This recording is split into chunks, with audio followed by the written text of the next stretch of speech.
आज हम बात कर रहे हैं वोडाफोन आइडिया की। वोडाफोन आइडिया के लिए लगातार मुसीबत बढ़ रही है। बहुत ही बड़ा भयंकर कर्ज है और उस कर्ज के बोझ तले दबी हुई है वोडाफोन आइडिया। और दूसरी जो सबसे बड़ी उनकी मुसीबत है कि उनके जो कस्टमर बेस है वो लगातार घट रहे। लोगों को भरोसा नहीं हो पा रहा है वोडाफोन आइडिया के ऊपर। शानदार उनकी सर्विस है, 4G सर्विस भी अच्छी है, उसके बावजूद भी लोगों को डर लग रहा है कि कहीं कंपनी बंद हो जाएगी तो हमारा क्या होगा, और इसीलिए लगातार उनका कस्टमर बेस भी घट रहा है। और जब से दोनों का मर्जर हुआ है, उस मर्जर के बाद से तो इनकी हालत और ज़्यादा खराब हो गई है। मर्जर इन्होंने इसलिए किया था कि इंडिया की नंबर 1 कंपनी बन जाएगी। दोनों मिलके उस समय इनका जो सब्सक्राइबर बेस था वो वैसा ही था कि इंडिया के नंबर 1 कंपनी बन चुके थे। लेकिन कुछ दिनों बाद उनके जो कस्टमर बेस है वो लगातार घटने लगा और आज पोजीशन ये हो गई है कि दयनीय स्थिति में पहुंच गई है वोडाफोन आइडिया। किसी भी तरह से उनको कोई रास्ता नहीं दिखाई दे रहा है। दोनों ने अपने हाथ खींच लिए। एक तरफ जो वोडाफोन के जो विदेशी पार्टनर है वोडाफोन ग्रुप में, जो VLC वोडाफोन, उन्होंने अपने हाथ खींच लिए। उनका कहना है कि हम 1 रुपया भी अब नया नहीं लगाएंगे। आदित्य बिरला ग्रुप ने तो कह दिया सरकार से कि ये कंपनी हम आपको सौंप रहे, आप चाहे उसको दे दो, हमें अब आगे इसमें काम नहीं करना है। तो फ्रेंड्स, अब जो पोजीशन बन रही है, क्या इसका कोई रास्ता निकलेगा या फिर धीरे धीरे करके ये वोडाफोन आइडिया बंद हो जाएगी?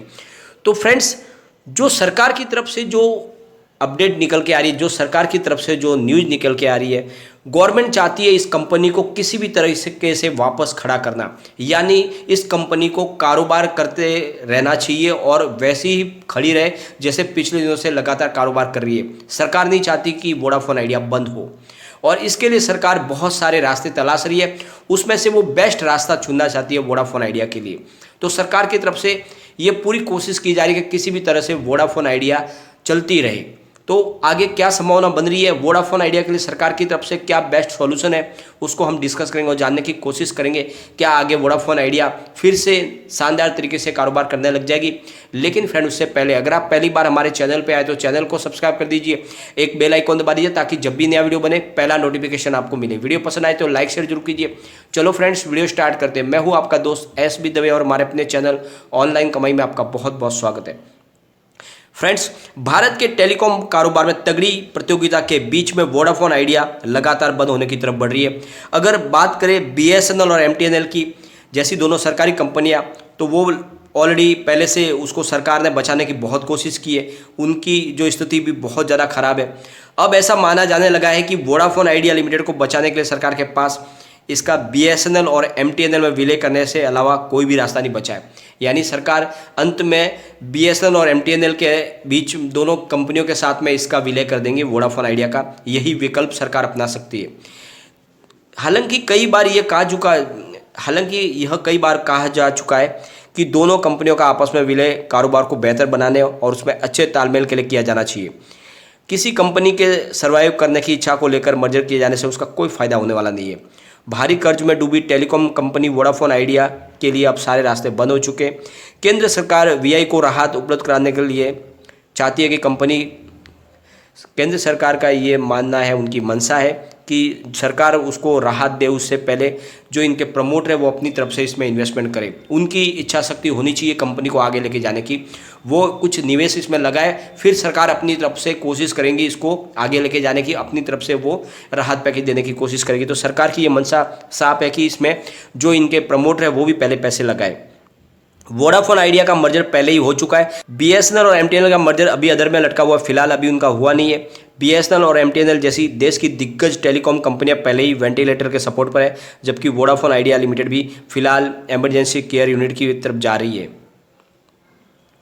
वोडाफोन आइडिया को कर्ज देने वाले संस्थान अपने कर्ज की सुरक्षित वापसी चाहते हैं। भारत की टेलीकॉम इंडस्ट्रीज में 3 निजी और 1 सरकारी कंपनियों की गुंजाइश बनी हुई है।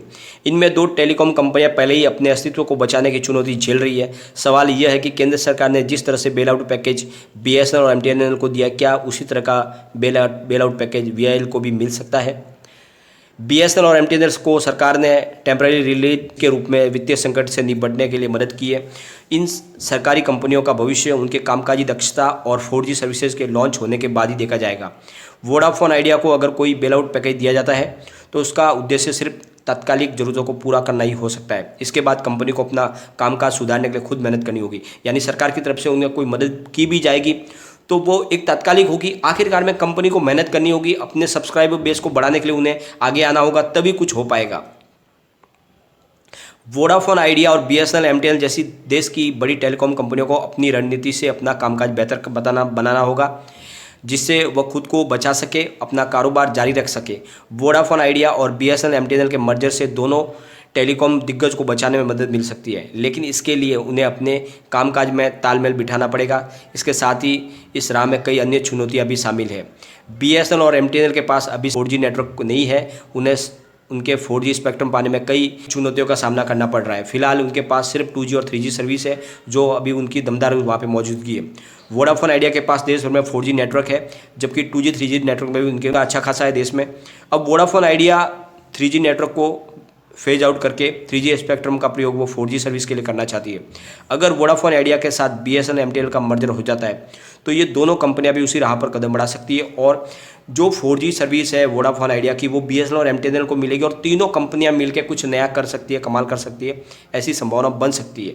परंतु जो है, जिस तरह से दो कंपनियों का पहले मर्जर हुआ था और दोनों कंपनियों का सत्यानाश हुआ, तो हो सकता है कि जब बीएसएनएल और एमटीएनएल और वोडाफोन का अगर मर्जर हो तो ये जो कंपनियां और गर्त में चली जाए, ऐसा भी हो सकता है। तो सरकार इन सारी संभावनाओं को तलाश रही है और बेस्ट से बेस्ट उसमें रास्ता निकालने की कोशिश कर रही है, क्योंकि सरकार ने ये अपनी तरफ से मान लिया है कि वोडाफोन आइडिया को किसी भी तरह से बंद होने नहीं देना है, क्योंकि ये कंपनी बंद हो जाती है तो एक इंटरनेशनल साख गिरती है इंडिया की। साथ में इतनी बड़ी कंपनी है, जो एम्प्लॉयज़ बहुत ज़्यादा है, तो एक बड़ा बेरोजगारी का संकट पैदा होगा। तो सरकार किसी भी तरह से वोडाफोन आइडिया को डूबने नहीं देगी और अपनी तरफ से वो कोशिश कर रही है, लेकिन उनकी मंशा यही है कि जो इनके प्रमोटर है उनकी भी इच्छा शक्ति जागे, वो भी इसमें इन्वेस्टमेंट करे, वो भी अपनी मेहनत करे, तभी कंपनी आगे बढ़ पाएगी, क्योंकि कारोबार इनका अच्छा है। जिस तरह से दो कंपनियां चल रही है तो ये भी चल सकती है, लेकिन उनकी इच्छा शक्ति को बाहर निकालना होगा। एक बार लोगों का कॉन्फिडेंस जगाना होगा। जो इसके जो कस्टमर है वो लगातार घट क्यों रहे, क्योंकि कंपनी डूब जाएगी ऐसा उनको डर है।